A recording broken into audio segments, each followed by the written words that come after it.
Here I am at the manor. Somewhere inside it are the Hellenistic treasures.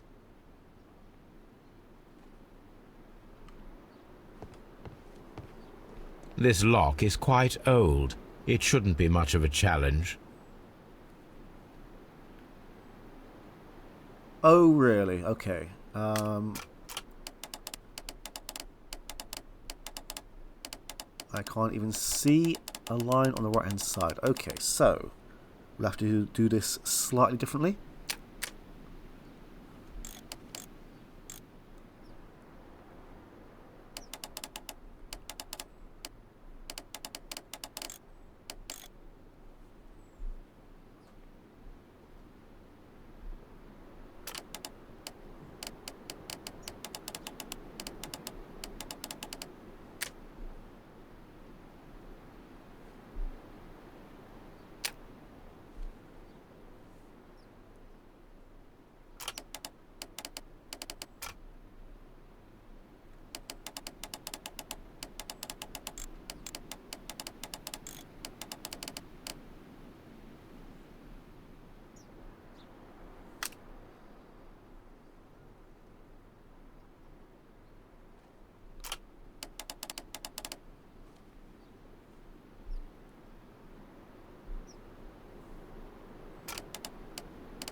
I need to find where the safe is hidden and lockpick it. I was almost having a panic attack with that one. I wasn't sure if I was just lining things up in the wrong spots. This cupboard is an absolute mess. Several books have fallen from the shelves. It seems as though this cupboard can be moved. I'll give it a try. So, that's the lock I must open tonight. Let me see. Oh, yes. Right. I believe this is the last lock puzzle of the game, thankfully.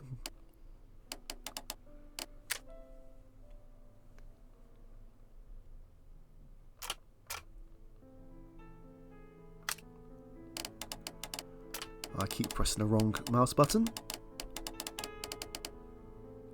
Right.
What a surprise! Another lock. And I won't be able to pick it. I recall that precious key around Foley's neck. It might prove a decent fit. I suppose they hired me to only open the first lock. Let us wait for the thieves, trap them, and find out.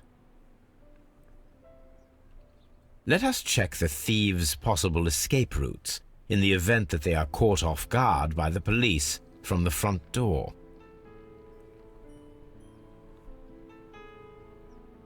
What a surprise! Another lock! And I won't be able to pick it. I recall that precious key around Foley's neck. It might prove a decent fit. I suppose they hired me to only open the first lock.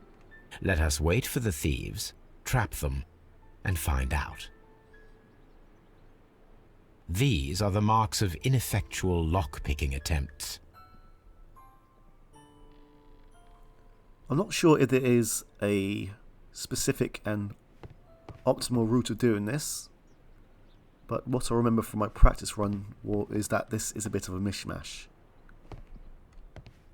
as there are certain objects that I can't even select right now.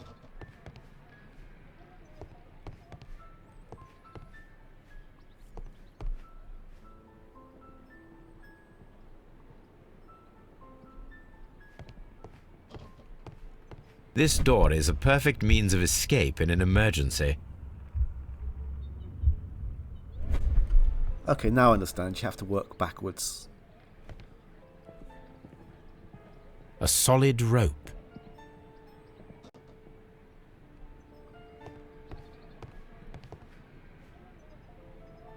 This chair is very solid and well made. This should be useful.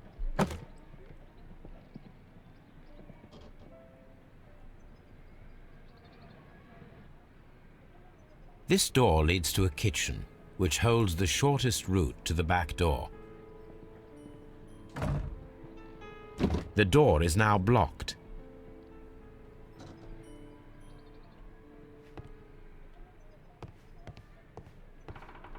The ground floor window is a perfect way to escape the police.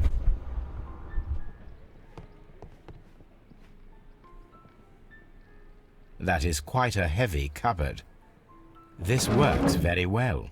No one will escape through this window now.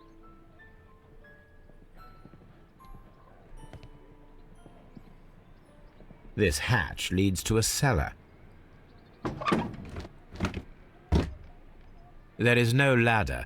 If anyone falls here, he will need assistance to get out.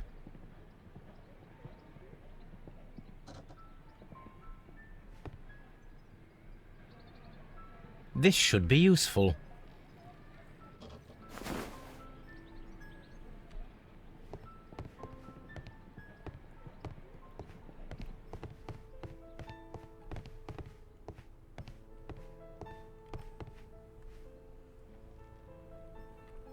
Welcome to a new episode of Home Alone.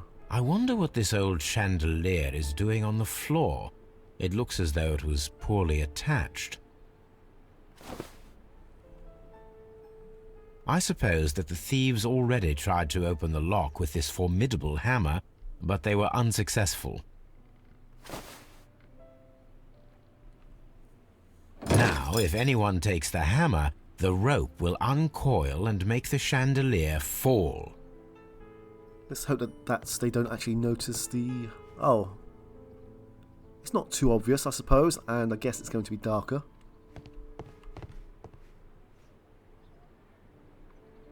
Oh, that's a lovely old carpet. This should be useful. The door is now blocked.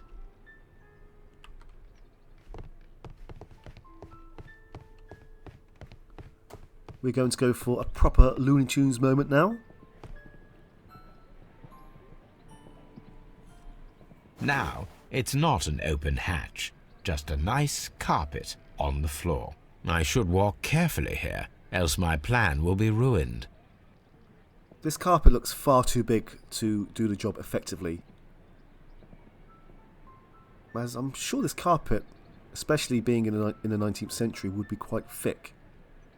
And that's not a big hole. All that I can imagine would happen in real life is that there'll be a slight dip. I could be wrong. It could be as thin as cardboard.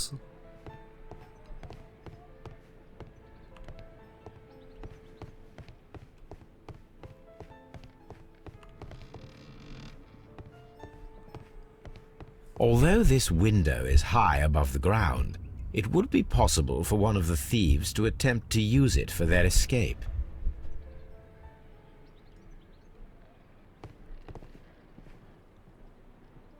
A simple but rather attractive bead necklace. This should be useful.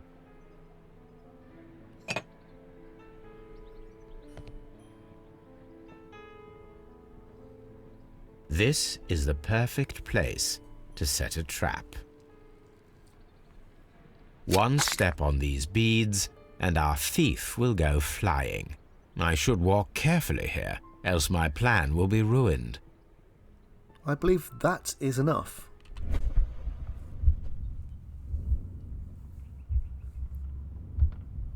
Any thief who finds his way upstairs will roll down very quickly.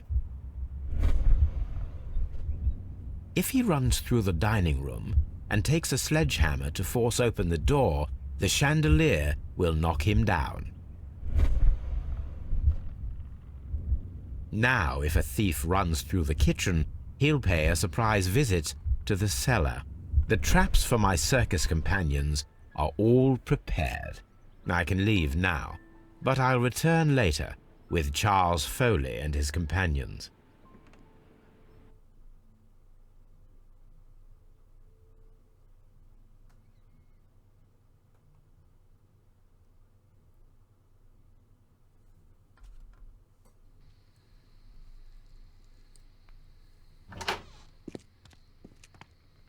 Police! Police!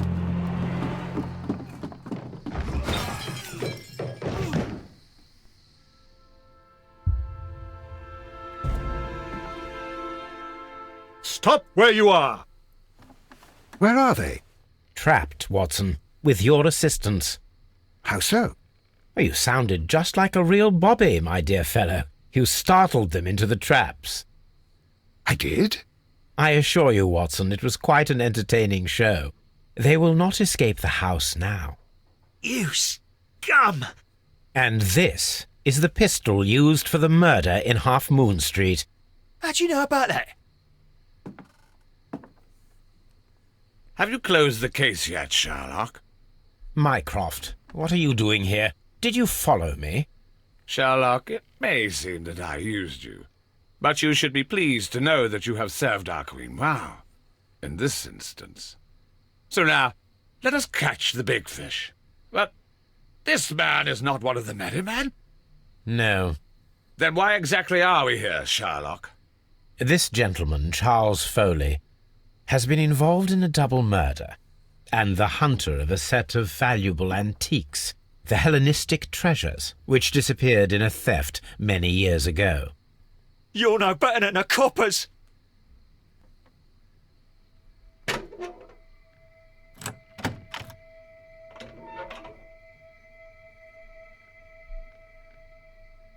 Holmes, that is incredible. The Hellenistic treasures. Indeed. Nothing but trifles. Where are the merry men?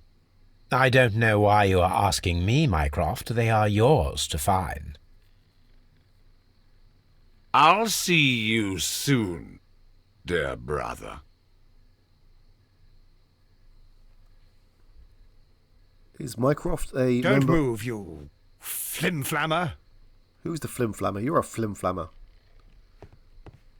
Is Mycroft a member of the Borg? Right, so we are almost at the end.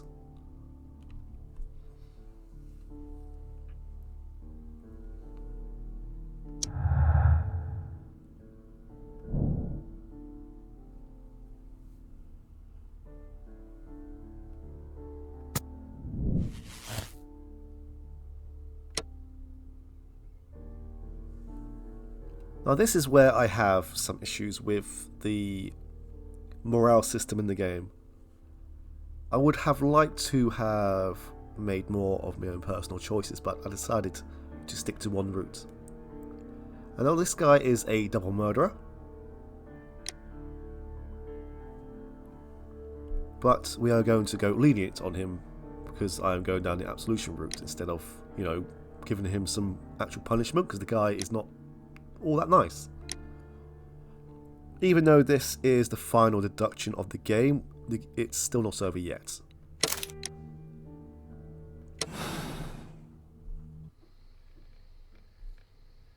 Charles Foley, you were a witness to a double murder. You were standing next to Vercotti when Butler fired at your accomplice. The jeweller missed him, but they proceeded to kill each other with simultaneous shots. Even if your intention was to retrieve the stolen treasure, you did not intend to kill. I shall inform Inspector Lestrade of that fact, so your sentence should be the lighter. You are a fine gentleman, with your fake pity. I do what I think is right. It is never due to pity. Farewell, Foley. I shall leave now, Watson. Gentlemen, please take our friends here into custody. Where are you going? I have unfinished business. I'll see you at Baker Street.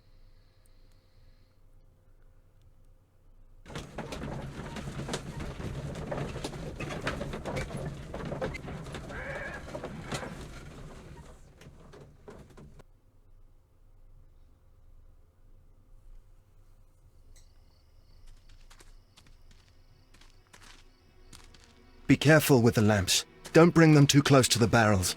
Good evening, gentlemen. Who's there? That is of no importance.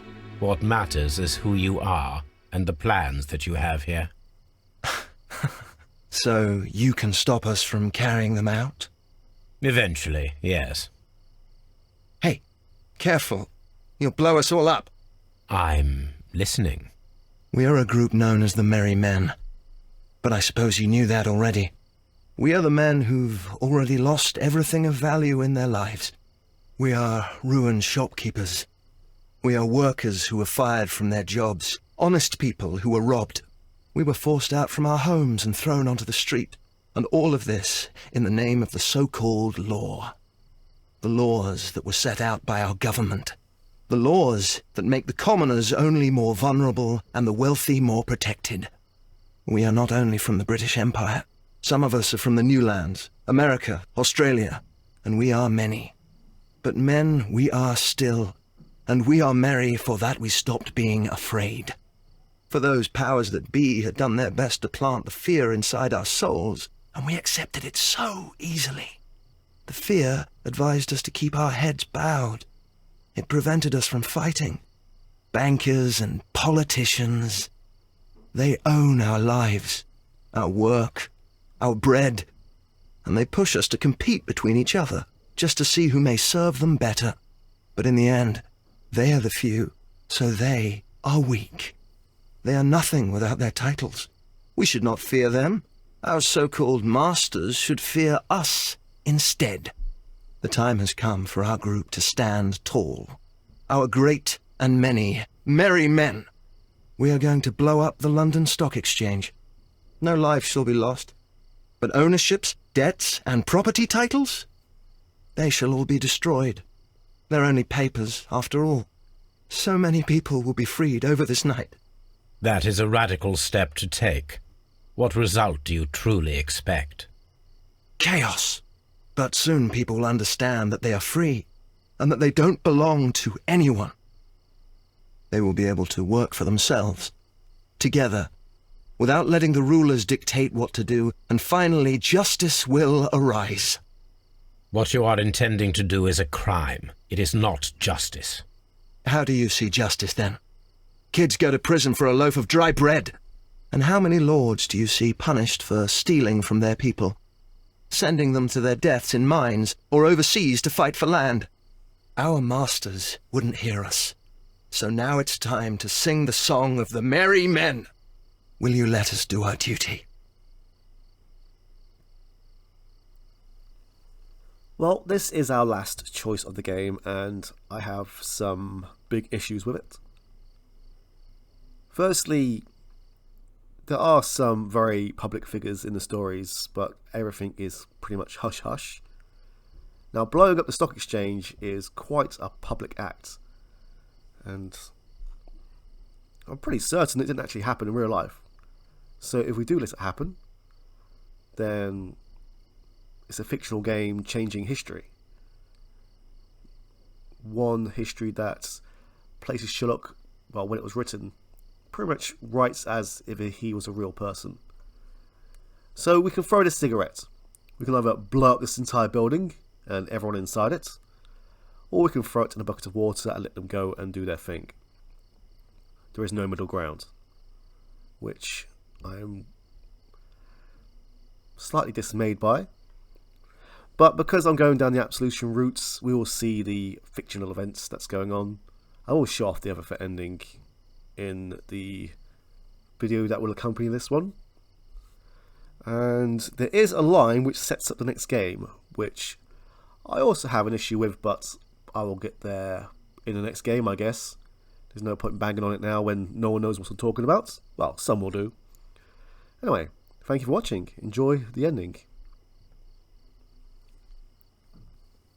When the law serves only the few, it can no longer be trusted. Every man is equal, and he has a right to choose his own way. I shall not stop you.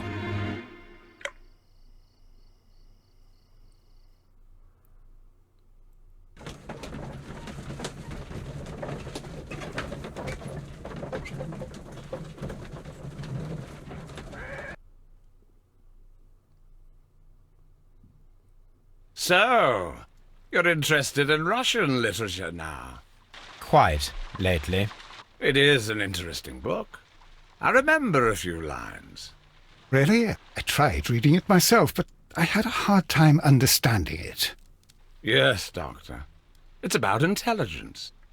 Sherlock, I vaguely recall one of the lines. Sometimes it takes something more than intelligence to act intelligently. There were also a few words along the lines of, pain and suffering are always inevitable for a large intelligence and a deep heart. Tell me, Doctor, does my brother show any signs of pain or suffering? Not that I know of.